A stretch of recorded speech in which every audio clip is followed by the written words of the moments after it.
En esta ocasión vamos a hablar de las características antropológicas del humanismo y también del posthumanismo. Estas mismas halladas en el libro Humanismo en la Era de la Técnica, recopilado por Diana María Muñoz González de la Universidad de San Buenaventura, y en el capítulo de Visión antropológica del posthumanismo. Y esto inicia primero definiéndonos lo que sería el humanismo, que este vendría a ser todos los atributos, ya sea cultural, educativo, político, social, que le pertenecen al ser humano. Pero también hay que aclarar en este libro qué es el ser humano. Bueno, este lo plantea como un ser que posee dichos rasgos que lo hacen distinto a todos los demás, ya sea la esencia o naturaleza del mismo. Y esta diferencia le va a otorgar una posición superior de preeminencia solo por ser lo que es. O mejor dicho, el ser humano es superior a todas las demás por simplemente ser el ser humano. Y después de aclararnos lo que sería el humanismo, nos plantea lo que sería el posthumanismo. Y este sería como todas las nuevas tecnologías que transforman la visión de lo que sería y significa el ser humano, ya que se considera que está ocurriendo una verdadera revolución antropológica. Y también se cita lo que vendría diciendo el filósofo francés Michel Serres en su libro de Pulgarcita, publicado en el 2015, en el que no duda en afirmar que la tecnología está creando un nuevo ser humano y este progreso que se ve se está viendo desde la revolución industrial. El posthumanismo lo podemos ver como una característica indispensable e inseparable que posee el ser humano desde el inicio de su existencia, ya que, aunque no parezca, el ser humano se vuelve un ser independiente de lo que vendría a ser la tecnología, incluso desde la época de los neandertales, donde estos, al descubrir nuevas tecnologías y maneras que les facilite la vida, no las van a abandonar, sino que simplemente las buscan perfeccionar para mejorar su calidad de vida. Este poshumanismo también está correlacionado a lo que vendría a ser el transhumanismo, que este mismo se puede ver como el uso de las nuevas tecnologías para el aumento de las capacidades humanas, o, mejor dicho, crear un hombre mejorado. ¿Y qué trae consigo? Bueno, el transhumanismo trae consigo la eliminación de enfermedades, prolongación de la vida e incluso la propia modificación del cuerpo. Se podría ver como una característica pegada al poshumanismo, que vendría a ser modificar el cuerpo humano con ayuda externa. Ustedes ya las conocen: medicinas, cirugías, todas las cosas que no vendrían a ser naturales del ser humano, pero que aún así lo potencian. Y por supuesto, trae ciertos opositores que generalmente provienen de una época pasada a la cual rechazan estas nuevas ideas.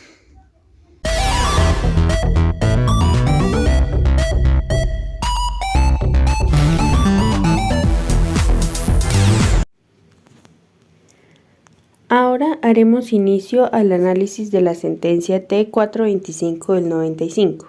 Cabe aclarar que las sentencias T son acciones de tutela. Esta acción de tutela fue interpuesta por el señor Augusto Sáenz, quien es dueño de una estación de servicio llamada ESO. El señor Sáenz alega en su tutela que la clientela del establecimiento comercial de la señora Anaís, quien es dueña del establecimiento comercial llamado Surtilicores 24 horas, pueden ocasionar una grave explosión. Esto porque la clientela de este establecimiento aprovecha para encender cigarrillos, dejarlos encendidos o apagarlos en la estación de servicio, y esto puede ocasionar una explosión muy grave que afectaría no solo al dueño de la estación de servicio, sino a sus trabajadores y a las personas que viven cerca de la estación. La señora Anaís, quien es la demandada, argumenta que ella no se puede hacer responsable de las cosas que haga su clientela fuera de su establecimiento comercial y que la actividad que ella está realizando es completamente lícita, lo que significa que está permitida por la ley, ya que ella tiene todos sus papeles en regla y está autorizada la actividad comercial que ella está haciendo. Se le ordenó a la señora Anaís que adecuara su establecimiento comercial para el consumo de bebidas y de cigarrillos, y en caso de que no lo adecue, que se dedique única y exclusivamente a lo que tiene permitido, que es el expendio de bebidas alcohólicas y de cigarrillos, más no el consumo de las mismas, ni en el establecimiento ni en los lugares aledaños. También se le ordenó a la policía que estuviera pendiente de que la orden que se le dio a la señora Anaís se cumpliera a cabalidad. Acá entramos a ver que necesitamos la ponderación. Según Alexi, Un conflicto entre dos normas se puede solucionar solo si se introduce una cláusula de excepción a una de las dos reglas o si se declara la invalidez de una de ellas. Este es el campo principal de la acción de colisión de reglas como lex posterior derogati legi priori. Ley posterior deroga ley anterior. Las colisiones entre principios se resuelven de manera diferente, prevaleciendo los derechos fundamentales presentes al funcionamiento del sistema penal. Analizamos entonces los derechos que se le vulneran aquí tanto a la señora Anaís como al señor Augusto, que son el derecho al trabajo, el derecho a la vida, el derecho a la empresa y el derecho al mínimo vital. Ya no podemos hacer valer los derechos de una persona y de la otra no. Entonces vamos a recurrir a la ponderación para dar una solución que beneficie a ambas partes y no perjudique a una de ellas. La orden dada a la señora Anaís está perfectamente ponderada, ya que a ella no se le está vulnerando ningún derecho y al señor de la estación de servicio, quien presentó la acción de tutela, se le está dando solución a su problema.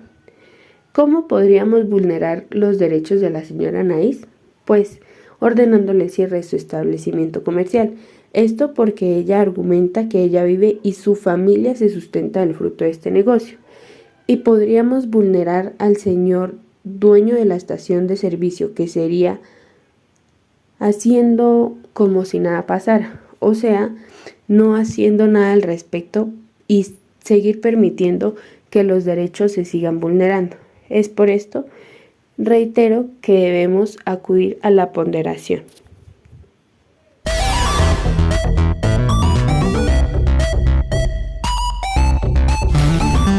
Hola, mi nombre es María José y hoy les voy a hablar de las sentencias constitucionales, en especial la C-284, la cual trata los principios de derecho natural como criterio de interpretación de la Constitución. Primero, ¿qué hace una sentencia de constitucionalidad? Esta hace un comparativo entre la Carta Constitucional como referente y la disposición que el ciudadano va a demandar.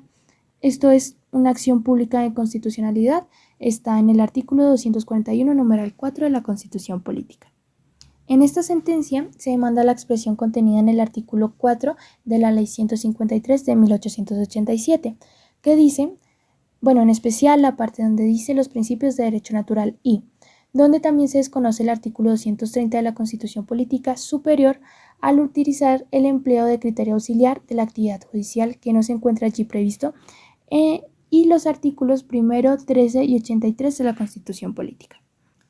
Primero debemos saber qué dice el artículo 4 de la Ley 153 del 87, la cual dice: los principios de derecho natural y las reglas de jurisprudencia servirán para ilustrar la Constitución en casos dudosos. La doctrina constitucional, a su vez, es norma para interpretar leyes. Se demanda los principios de derecho natural, lo cual a interpretar de la siguiente forma. Cuando la persona tenga dudas interpretativas sobre el significado del texto constitucional, se acercará a los principios de derecho natural. Carlos propone un primer argumento, el cual es bajo el artículo 230, que habla sobre las fuentes de derecho, la cual dice que los jueces de sus providencias solo están sometidos al imperio de la ley, y este es un argumento positivista, debido a que tampoco habla sobre los principios del derecho natural, ya que no está enunciado positivamente como fuente del derecho. Los principios de derecho natural no pueden ser parte del ordenamiento jurídico. Y también alega que la ley es de menor jerarquía a la Constitución y que es debido a que en la Constitución no se incorpora los principios de derecho natural, no se deberían incorporar o no se deberían ejecutar en una ley. El segundo argumento se basa en Norberto Bobbio y su tesis del derecho positivo, la cual es que una norma jurídica solo tiene validez si ha sido expedida por una autoridad reconocida que tiene competencia para hacer las leyes, la cual pues es un argumento por exclusión debido a que en un sistema normativo positivista no se pueden reconocer los principios de derecho natural, ya que estos no tienen autoridad que los expida. Después tenemos el tercer argumento, que se basa en los artículos 1, 13 y 83 de la Constitución Política. en los cuales argumenta que él entiende que incluir los principios de derecho natural atenta contra el principio constitucional o el derecho a la igualdad, por lo cual Carlos alega que se genera una arbitrariedad en las decisiones de los jueces y se va a romper el deber de la administración a conceder fallos iguales a todos los ciudadanos en virtud, refiriéndose a que todo el mundo nace libre e igual ante la ley. En esta sentencia tenemos varios intervinientes. El primero de ellos es la Pontificia Universidad Javeriana, la cual alega la asequibilidad, ya que se debería dejar dentro del ordenamiento jurídico los principios de derecho natural, enunciando los tipos de iusnaturalismo. Después tenemos la Universidad de Caldas, que le dice a la Corte que se inhiba. Después tenemos la Universidad de La Sabana, la cual dice que el principio sea asequible basándose en Ulpiano, dando la definición de justicia. Después tenemos a la Procuraduría, la cual dice que se inhiba sobre la expresión de derecho natural, ya que se basa en un autor y este lo considera como un doctrinante más y como una visión subjetiva, y frente a la expresión sobre los principios que sea exequible y solamente hable de los principios naturales. Para concluir, la Corte sustenta que no le corresponde resolver una disputa teórica entre el derecho positivo y el derecho natural.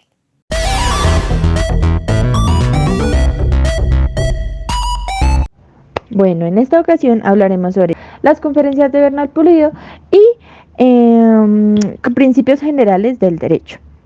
La conferencia de Bernal Pulido. Bueno, en estas conferencias él planteaba dos tesis. Una tesis optimista del criterio vinculante que dice que un Estado constitucional, la jurisprudencia se vuelve obligatoria en virtud del principio de igualdad y garantiza que el orden jurídico funcione como un sistema coherente.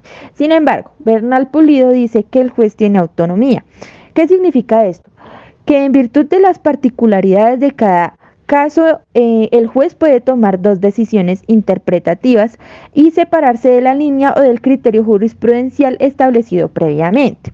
El juez puede adaptarse de esa línea. Para esto tiene que como justificar interpretativamente por qué va a separarse.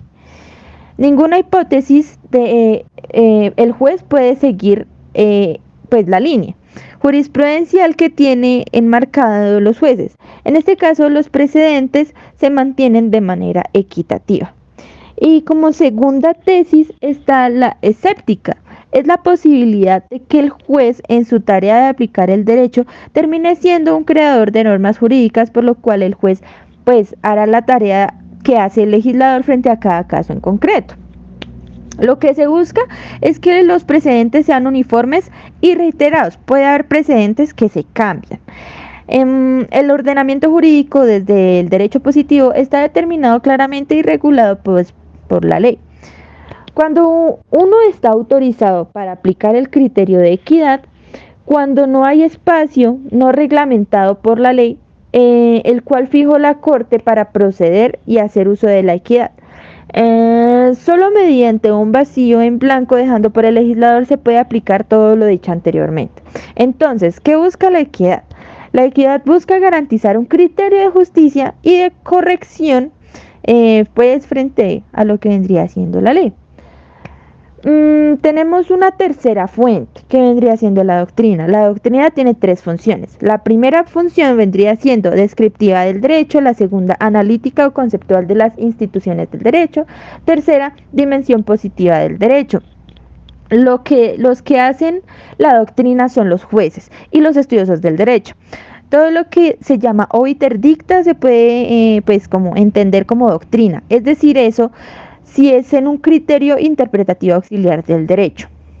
Y bueno, ya por último tema tenemos los principios generales del derecho, que estos son, estos hacen parte del ordenamiento jurídico. Los derechos naturales no entrenan en la jurisprudencia porque ésta debe basarse en el derecho positivo, según el criterio de la ley, y los principios naturales no son leyes. El derecho natural es una subespecie y se deriva de los principios generales del derecho. La Corte Constitucional incorpora esto en reglas Primera regla, interpretación literal, sistemática, teológica, histórica y test. Bueno, tenemos también el método literal de la interpretación, tal cual lo dice la ley, es decir, como ciudadano somete su interpretación a lo que allí dice la norma. Bueno, también tenemos el método sistemático. El método sistemático es en el que usted, como sujeto, interpreta la norma no como un elemento aislado, sino como un elemento que pertenece a todo un orden jurídico. La segunda regla dice que no puede conducirse en ningún caso al desconocimiento o infracción de ninguna norma fundamentalmente incorporada a la Carta o pues integrada al bloque de constitucionalidad. Es decir, ¿cómo decirlo? Que en un principio de derecho natural no puedes conocer la vigencia de una ley aplicando el principio de derecho natural. Ya con esto concluiríamos los temas a tocar.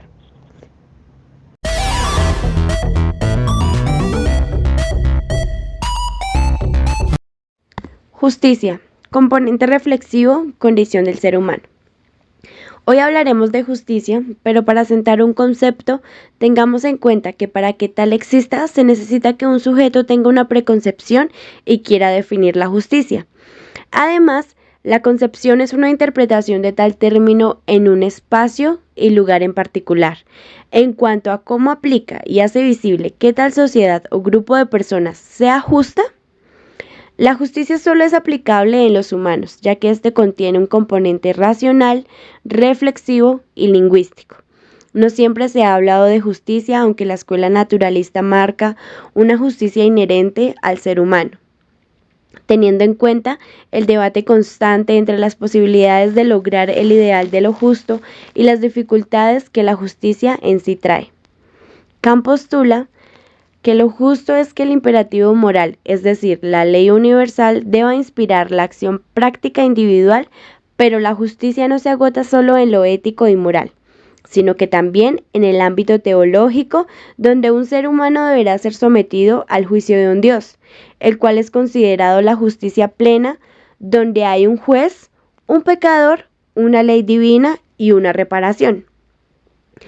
Introduciéndonos en que lo justo natural es que un grupo de personas ejerzan poder sobre los otros, por ejemplo, en la monarquía, sería lo justo es que el rey mande y que los esclavos obedezcan, y es así que Aristóteles justifica la esclavitud. En la obra de Aristóteles, la justicia se entiende como una expresión de la virtud. Solo si el hombre es justo podremos tener gobiernos justos, pero nos lleva a preguntarnos, ¿el individuo influencia al todo o el todo influencia al individuo? La justicia depende de la vida de cada individuo, tanto como depende de la sociedad como totalidad, por lo cual la justicia siempre será relacional. La dificultad de definir lo justo conlleva a legislar de forma limitada, facultativa y relacional en cuanto siempre queremos aplicar la ley del embudo, lo ancho para mí, lo estrecho para ti, por lo cual siempre la justicia tiende al derecho para materializarse en la sociedad. Al materializarse, lo justo en el derecho nos lleva a pensar que las concepciones jurídicas describen qué es lo justo, pero no solo eso, ya que también deben prescribir qué es lo justo legal mediante la normatividad. Tenemos claro que mediante el derecho de acción a través de procedimientos se garantiza lo justo y en sí misma la aplicación de la justicia. Los ideales de justicia y sus concepciones por parte de la sociedad no logran ser solventados, ni siquiera con los procedimientos debidos a que el derecho tiene un ideal de lo justo, pero los resultados del mismo no alimentan tal primer ideal, tensión que es irresoluble. Después de un proceso judicial, la sociedad entiende que hay un derecho vulnerado y por tanto el derecho da realidad jurídica suficiente para que tal sujeto que ha vulnerado el derecho de alguien más repare, ya sea por medio de una pena privativa de libertad o por una indemnización, dando un juicio sobre lo justo. El problema de lo justo es determinar si en realidad tiene una esencia inmutable y a su vez dependiendo del espacio en el cual de ésta hayan divergencias entre los conceptos de justicia y lo que debería hacerse para dar la reparación por los daños causados. El derecho en conclusión renuncia a la verdad porque solo toma cierto lo que procesalmente se pueda probar. Únicamente la sanción interpuesta será entendida como el correlato de lo justo, tratado de subsanar esto con la justicia transicional, la cual intenta no solo quedarse en la verdad procesal, sino también garantizar la verdad plena. Justicia, garantía de no repetición y reparación. Es absurda la relatividad de la justicia en una sociedad alienada. Muchas gracias.